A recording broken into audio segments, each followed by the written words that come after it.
Hello viewers, আসসালামু আলাইকুম। আজকে আমি রান্না করব গরুর মাংসের কালা ভুনা।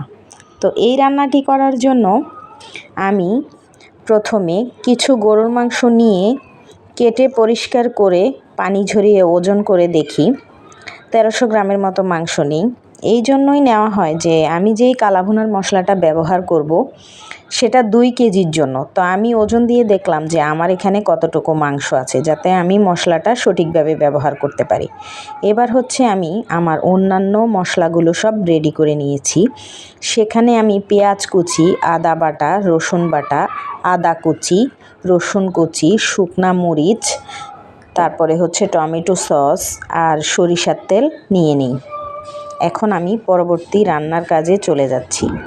তো এই জন্য প্রথমে আমি একটি ননস্টিক কড়াইয়ে 1300 গ্রাম গরুর মাংস ধুয়ে পরিষ্কার করে নেওয়াটা দিলাম। তার উপরে আমি কিছু পেঁয়াজ কুচি যোগ করে নিলাম। তারপর এখানে আমি প্রয়োজন মতো আদা বাটা, রসুন বাটা দিয়ে দিই। তারপরে হচ্ছে আমি এখানে লবণ যোগ করি। তারপরে হচ্ছে আমি এখানে কালা ভুনার মশলাটা দিয়ে দিই। এখন আমি এখানে পরিমাপ করে নেওয়া সরিষার তেল থেকে কিছু অংশ দিয়ে বাকিটা রেখে দিব বাগারে দেওয়ার জন্য। তারপরে হচ্ছে এখানে আমি একটা ছোট টমেটো সস দিয়ে এটাকে খুব ভালো করে মেখে নিব।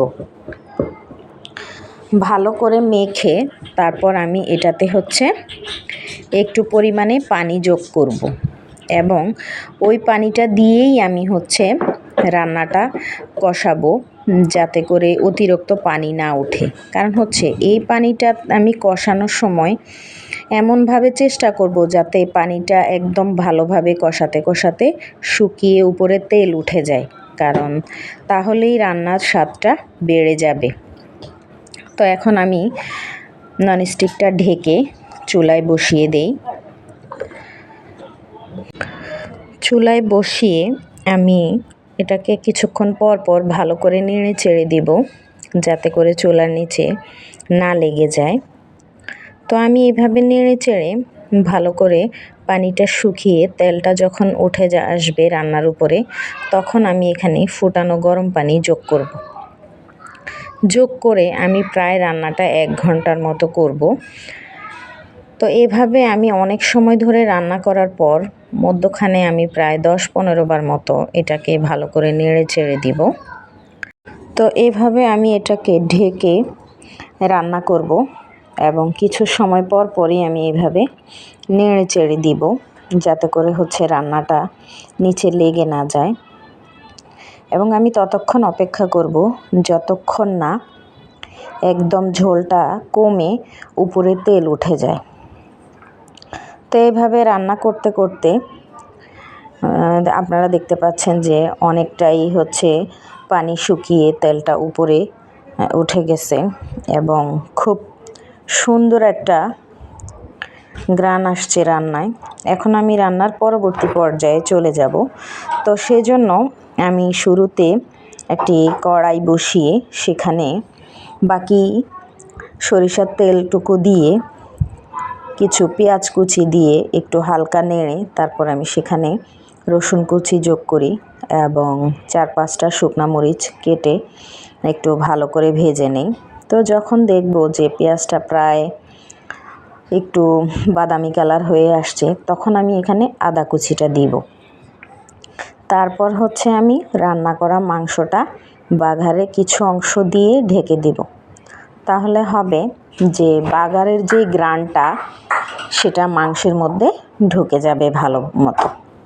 এবার আমি বাকি মাংসের সাথে বাগার দেওয়া মাংসটা দিয়ে নেড়ে চেড়ে ঢেকে আরও প্রায় 20-25 মিনিট মতো আস্তে আস্তে রান্না করব।